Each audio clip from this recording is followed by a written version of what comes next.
Hello dear aspirants, welcome to SPM focus UPSC. आज के 10 जुलाई के एपिसोड में हम 3 इंपॉर्टेंट टॉपिक्स कवर करेंगे जो आपके यूपीएससी प्रिपरेशन के लिए काफ़ी रेलेवेंट है। पहला टॉपिक जो डिस्कस करने जा रहे हैं that is about string of pearls, China's strategy. दूसरा टॉपिक जो बात करेंगे हम लोग that is about an environment topic which is reforming United Nations Framework Conventions on Climate Change. And thirdly, we shall talk about a topic from Indian economy, apparel sector in India. तो चलिए शुरू करते हैं पहला topic के साथ, China's string of pearls strategy. अभी इसको समझने से पहले थोड़ा इसका बैकग्राउंड समझ लेते हैं। Let us start from China's Malacca dilemma. 2003 में चाइना का प्रेसिडेंट हु जियांतो ने एक मेजर वल्नरेबिलिटी आइडेंटिफाई की जिसे कहा गया था मलक्का डिलेमा। उन्होंने बताया कि चाइना की लगभग 80% ऑयल इंपोर्ट्स जो मिडिल ईस्ट से आती है वो मलक्का स्ट्रेट के थ्रू गुजरती है। अब मलक्का स्ट्रेट एक नैरो वाटर पैसेज है जो मलेशिया और इंडोनेशिया के बीच आते हैं, लेकिन दिक्कत यह है कि इस एरिया के अराउंड जितने भी कंट्रीज़ है वो मोस्टली यूएस का क्लोज एलाइज है। तो अगर कभी कोई जियोपॉलिटिकल टेंशंस हो तो यूएस और इंडिया दोनों मिलकर चाइना की ऑयल सप्लाई को ब्लॉक कर सकता है। इसका मतलब है कि एक एनर्जी क्राइसिस खड़ा हो सकता है चाइना के लिए, और इसी रिस्क को एड्रेस करने के लिए चाइना ने एक लॉन्ग टर्म स्ट्रेटेजिक प्लान बनाया जिसका नाम है बेल्ट एंड रोड इनिशिएटिव यानी BRI। Belt and road initiative अभी क्या है? BRI 2013 में चाइना ने लॉन्च किया। ये एक मैसिव इंफ्रास्ट्रक्चर प्रोजेक्ट है। इसका एम है रोड्स, रेलवेज, पाइपलाइंस और पोर्ट्स डेवलप करना across Asia, Africa and Europe.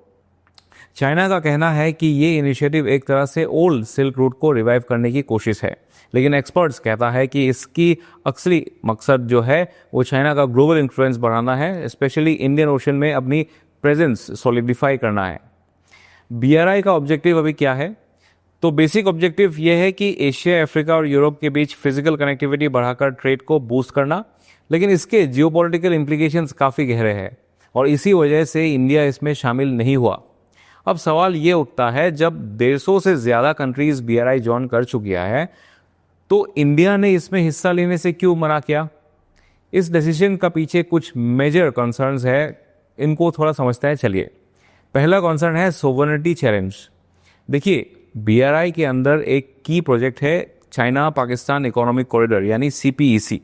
ये corridor directly Pakistan occupied Kashmir POK से गुजरता है और यहाँ सबसे बड़ी दिक्कत यह है कि POK इंडिया का इंटीग्रल पार्ट है, लेकिन चाइना ने बिना इंडिया के कंसल्ट किए बिना वहाँ इंफ्रास्ट्रक्चर डेवलप करना स्टार्ट कर दिया। अभी इसी तरह का एक्शन इंडिया की टेरिटोरियल सोवरेनिटी को डायरेक्टली चैलेंज करता है और इसी रीज़न से इंडिया ने BRI को सपोर्ट नहीं किया, क्योंकि ये एक प्रोजेक्ट है जो इनडायरेक्टली इंडिया की बाउंड्रीज और पॉलिटिकल क्लेम्स को अंडरमाइन करता है। दूसरा कॉन्सर्न है security threat. Global security experts का कहना है BRI सिर्फ एक ट्रेड रूट नहीं है बल्कि चाइना का एक स्ट्रेटेजिक टूल है जिसके थ्रू इंडिया को सराउंड करने की कोशिश कर रहा है, और इसी स्ट्रेटेजी को नाम दिया गया है स्ट्रिंग ऑफ पर्ल्स।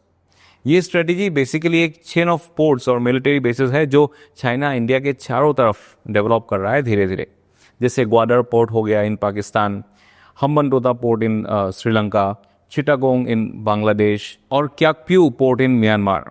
इस पैटर्न से लगता है कि चाइना ग्रेजुअली इंडिया के स्ट्रेटेजिक स्पेस को रेस्ट्रिक्ट कर रहा है और ये क्लियरली एक सिक्योरिटी एनसर्कलमेंट का सिग्नल देता है।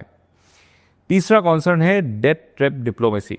चाइना का फंडिंग मॉडल भी एक बड़ी प्रॉब्लम है। वो डेवलपिंग कंट्रीज़ को इंफ्रास्ट्रक्चर के लिए लोन देता है, लेकिन उस लोन के टर्म्स काफ़ी स्ट्रिक्ट होते हैं। अभी रिजल्ट क्या होता है उसका? अगर कोई कंट्री रीपेमेंट नहीं कर पाती तो चाइना उनके स्ट्रेटेजिक एसेट्स ले लेता है। इसका एक क्लासिक एग्जाम्पल देखा जाए तो एक हम्बनटोटा पोर्ट इन श्रीलंका है। जब श्रीलंका चाइना का लोन रिपे नहीं कर पाया तो उन्होंने पोर्ट को 99 ईयर्स के लीज पर चाइना को दे दिया। इसी पैटर्न को देखते हुए इंडिया ने डिसाइड किया है कि BRI का पार्ट बनने से हम कभी फ्यूचर में ऐसे ही डेट ट्रैप में फंस सकता है, इससे अच्छा है कि हम लोग उसमें जाए ही नहीं। अब ये सिर्फ लोन्स और पोर्ट्स तक सीमित नहीं है, चाइना का इन्फ्लुएंस और भी ज़्यादा गहरा होता जा रहा है, specially in the Indian Ocean region. तो चलिए अभी समझते हैं इंडियन ओशन में चाइना का बढ़ता फुटप्रिंट को लेकर इंडिया की क्या कॉन्सर्न्स हो सकता है। क्या आप जानते हैं कि इंडियन ओशन को आज के टाइम में सी ऑफ अपॉर्चुनिटीज़ और region of low hanging fruits बोला जाता है? क्यों? कुछ अभी की रीजंस है, जैसे सबसे इंपॉर्टेंट सी ट्रेड रूट्स यानी सी लाइंस ऑफ कम्युनिकेशन यही से पार करती है। Oil exports from Middle East to countries like US, China, Japan, Australia सब यहाँ से ही जाता है। दुनिया का 40% ऑफशोर ऑयल प्रोडक्शन भी इसी रीजन से होता है। यहाँ के बीच का जो सैंड है वो भी काफ़ी रिच है रेयर मिनरल्स में, जैसे मोनाजाइट, जिरकोनियम और टाइटेनियम। इंडिया खुद एक ह्यूज मार्केट है और उसकी कोस्टलाइन इंडियन ओशन का अलोंग काफ़ी लंबी है। यहाँ से अफ्रीका तक डायरेक्ट एक्सेस भी मिलता है जो अभी तक अंडर डेवलप्ड है, बट फुल पोटेंशियल रियलाइज़ करना अभी भी बाकी है, लेकिन एक पोटेंशियल है। अगर एग्जाम में कभी भी इंडियन ओशन रीजन से रिलेटेड कोई भी क्वेश्चन आए तो आपको कुछ कीवर्ड्स, स्मार्ट कीवर्ड्स याद रखना चाहिए जो आपके आंसर्स को स्टैंड आउट बनाएंगे। सबसे पहला है कि बैकयार्ड ऑफ इंडियन नेवी कहा जाता है। इसका मतलब है कि इंडियन ओशन रीजन इंडिया के स्ट्रेटेजिक कंट्रोल में है, जैसे अपने घर के बैक एरिया होता है, जहां इंडिया की नेवी नेचुरली डोमिनेंट है।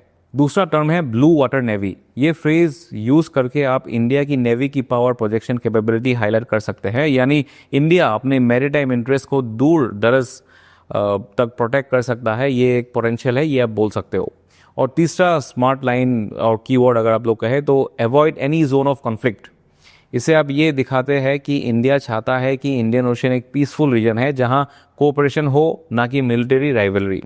और इसी विजन को ग्राउंड पे उतारने के लिए अब बात करते हैं इंडिया के स्ट्रेटेजिक रिस्पॉन्स की। चाइना के ग्रोइंग इन्फ्लुएंस को काउंटर करने के लिए इंडिया भी काफ़ी प्रोएक्टिव है। तो चलिए अब देखते हैं इंडिया ने कौन सा मेजर रीजनल कोऑपरेशन इनिशिएटिव्स लिए हैं जिनके थ्रू वो अपना स्ट्रेटेजिक इन्फ्लुएंस इंडियन ओशन में मेंटेन कर रहा है। सबसे पहला है इंडियन ओशन कॉन्फ्रेंस। ये एक प्लेटफॉर्म है जहां रीजनल लीडर्स और स्ट्रेटेजिक एक्सपर्ट्स मिलते हैं और इंडियन ओशन के फ्यूचर को लेकर स्ट्रेटेजिक और डिप्लोमेटिक डायलॉग होता है। दूसरा इनिशिएटिव है इंडियन ओशन रिम एसोसिएशन यानी IORA। ये एक मल्टीलेटरल ग्रुपिंग है जो इंडियन ओशन के सारे रिम कंट्रीज को साथ लेके होता है ताकि ट्रेड, कनेक्टिविटी और सिक्योरिटी पे मिलके काम हो।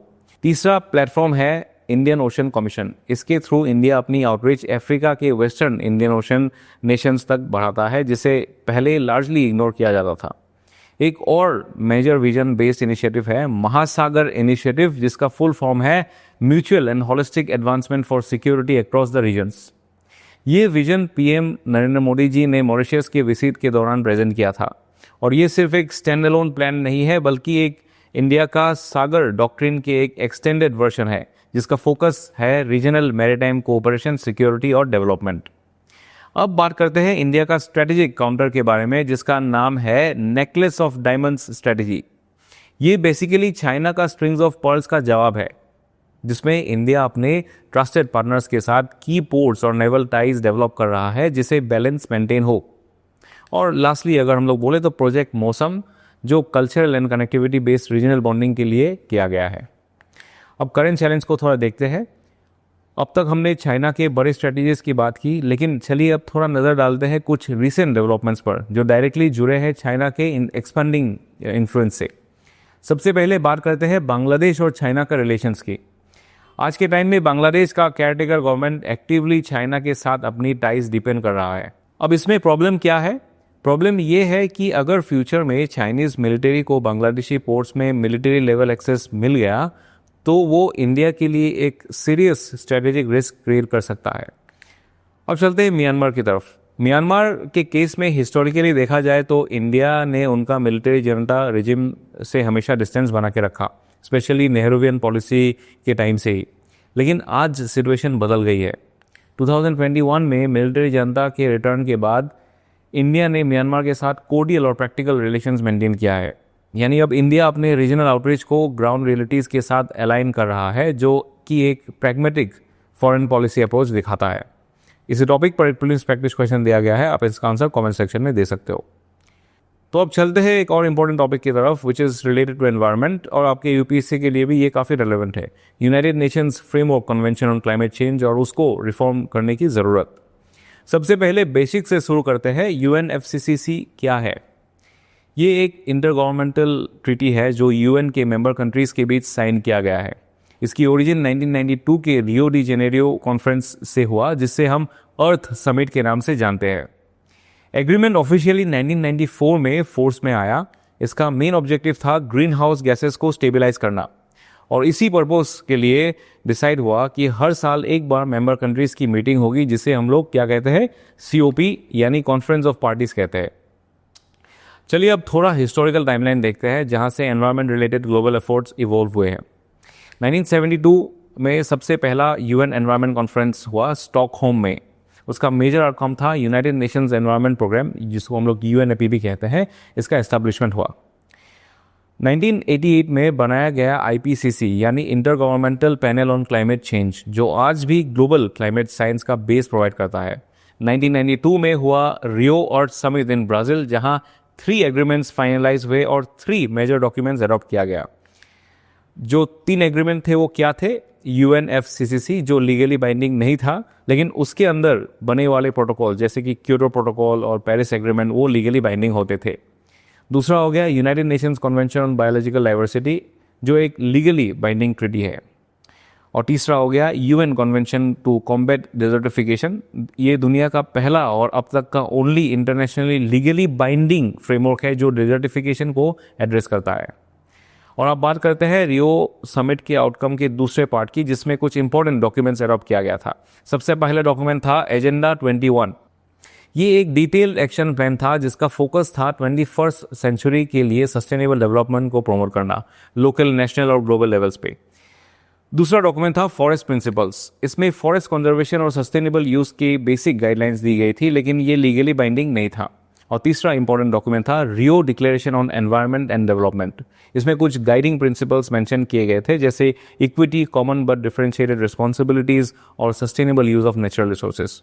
तो ये 3 डॉक्यूमेंट्स भी रियो समिट के साथ कनेक्टेड इंपॉर्टेंट टेकअवेज है, जो आज भी एनवायरमेंटल गवर्नेंस का कोर प्रिंसिपल्स को डिफाइन करता है। और यही से आती है COP 21 जो हुआ था पेरिस में 2015 में।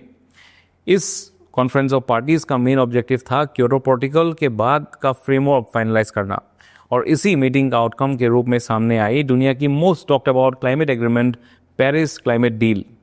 अब पेरिस एग्रीमेंट क्या है, इसका मेन बेस अगर कहा जाए, ये डील बेस्ड था intended nationally determined contributions INDC पर। इसका मतलब है हर कंट्री अपना टारगेट खुद सेट करेगी, लेकिन उस टारगेट को रिपोर्ट भी करना होगा और वेरीफाई भी करना होगा। ये एग्रीमेंट फॉलो करता है principles of common but differentiated responsibilities और पॉल्यूटर प्लेस। पेरिस एग्रीमेंट के तहत लगभग 170 कंट्रीज ने अपना intended nationally determined contributions submit किया। इंडिया ने भी अपनी तरफ से 5 स्ट्रेटेजीज अडॉप्ट की, जिसे हम लोग कहते हैं पंचअमृत स्ट्रेटेजी। ये इंडिया की INDC का बेस है और एग्जाम के लिए भी ये काफ़ी रेलेवेंट है। अब बात करते हैं कोर इश्यूज की, जिनके वजह से UNFCCC को रिफॉर्म करना इंपॉर्टेंट बन गया है। रिसेंट क्लाइमेट नेगोशिएशंस अभी जो हुआ है काफ़ी अनप्रोडक्टिव रहे हैं। अब इसका प्रॉब्लम्स क्या है? प्रॉब्लम्स ये है कि डेवलप्ड कंट्रीज अपने क्लाइमेट टारगेट्स मीट नहीं कर पा रहे हैं। क्लाइमेट फाइनेंस का कमिटमेंट पूरा नहीं हुआ, specially under the green climate fund.